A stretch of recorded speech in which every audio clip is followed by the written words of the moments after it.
उत्तराखंड के मसूरी में पार्किंग स्थलों की कमी और पर्यटन सीजन के दौरान बढ़ती भीड़ को देखते हुए परिवहन विभाग ने रेंट ए बाइक और रेंट ए स्कूटी संचालकों पर शिकंजा कसना शुरू कर दिया है। परिवहन आयुक्त के निर्देश पर संभागीय परिवहन अधिकारी देहरादून को क्षेत्र में संचालित सभी रेंट ए बाइक संस्थानों का निरीक्षण कर उनके लाइसेंस, पंजीकरण और विज्ञापन संबंधी नियमों के अनुपालन की जांच करने के निर्देश दिए गए हैं। साथ ही यह भी सुनिश्चित किया जा रहा है कि संस्थानों के पास वाहनों की पर्याप्त पार्किंग व्यवस्था उपलब्ध हो तथा किराए पर संचालित सभी दोपहिया वाहन नियमानुसार पंजीकृत और अधिकृत हों। इसी क्रम में आरटीओ परिवर्तन देहरादून द्वारा चलाए गए विशेष अभियान के तहत अब तक 38 वाहनों के चालान किए गए, जबकि 9 वाहनों को सीज किया गया। आरटीओ परिवर्तन ने स्पष्ट चेतावनी दी है कि नियमों का उल्लंघन करने वाले रेंट ए बाइक संचालकों और अवैध रूप से संचालित वाहनों के खिलाफ आगे भी सख्त कार्रवाई जारी रहेगी। ये रेंटा बाइक के परिवहन विभाग द्वारा लाइसेंस निर्गत किए जाते हैं। रेंटा बाइक मीन्स कि जो बाइक ऑनर मतलब जो रेंट पे बाइक लेते हैं वो उस बाइक को खुद ड्राइव करते हैं। तो इसके लिए देहरादून के अंतर्गत और विशेषकर मसूरी में, चूँकि एक टूरिस्ट स्पॉट है, तो ऐसे बहुत सारे लाइसेंस जारी किए गए हैं। लाइसेंस जो हैं वो STA जो हमारी स्टेट ट्रांसपोर्ट अथॉरिटी है परिवहन आयुक्त कार्यालय में, वो जारी कर दी है।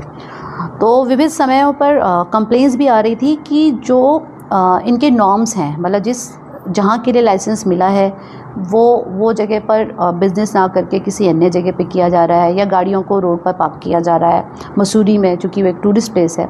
और साथ ही जो गाड़ियाँ हैं, गाड़ियों को कॉमर्शियल होना चाहिए, परमिट उनका होना चाहिए, लेकिन वैसी गाड़ियों के साथ साथ कुछ प्राइवेट गाड़ियाँ भी चलाई जा रही हैं। और जो कॉमर्शियल गाड़ी हैं, जो टू व्हीलर्स हैं, उनके कुछ डॉक्यूमेंट्स की भी हम लोगों ने चेक किया था, तो डॉक्यूमेंट्स भी रिन्यू नहीं कराए जा रहे थे।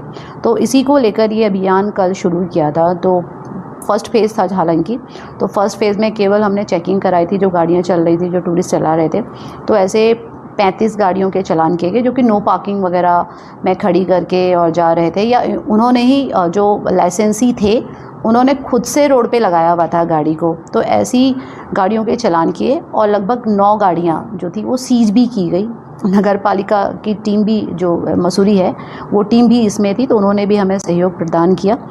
अब आज भी हमारी टीम इस कार्रवाई को जारी रखे हुए है और ऐसे लाइसेंसी जो कि नॉर्म्स को फुलफ़िल नहीं कर रहे हैं, जैसा कि मैंने कहा कि ऐसी गाड़ियां चला रहे हैं जिनके डॉक्यूमेंट्स कंप्लीट नहीं हैं, गाड़ियों को प्रॉपर पार्किंग पे ना खड़ी करके रोड पे खड़ी कर रहे हैं, रोड साइड पे खड़ा कर रहे हैं, और साथ ही जो बिज़नेस का प्लेस है, प्लेस ऑफ बिज़नेस को चेंज करके आप मतलब एक तरह से अपना बिज़नेस ऑपरेट कर रहे हैं, और साथ में प्राइवेट गाड़ियों को भी अगर संचालित कर रहे हैं, तो ऐसे लाइसेंसीज़ के लाइसेंस के विरुद्ध कार्रवाई की, इनको कैंसिल करने की या इनको निलंबित करने की संस्तुति इस कार्यालय द्वारा की जाएगी। आगे भी चलता रहेगा? बिल्कुल, ये चलता रहेगा।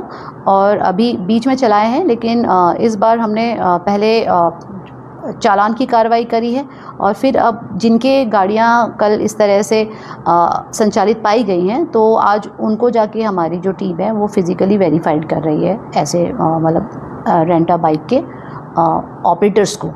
कोई टारगेट वगैरह भी रखा है आपने? टारगेट नहीं है, जितने भी वहाँ पे संचालित हैं उन सबको जाकर हमने वेरीफाइड करना है। जितनों को हमने लाइसेंस दिया हुआ है, पहले हम उनको वेरीफाइड करेंगे, और उनके अलावा अगर कोई बिना लाइसेंस के संचालित हो रहा है तो उनको फिर हम बंद करवा देंगे।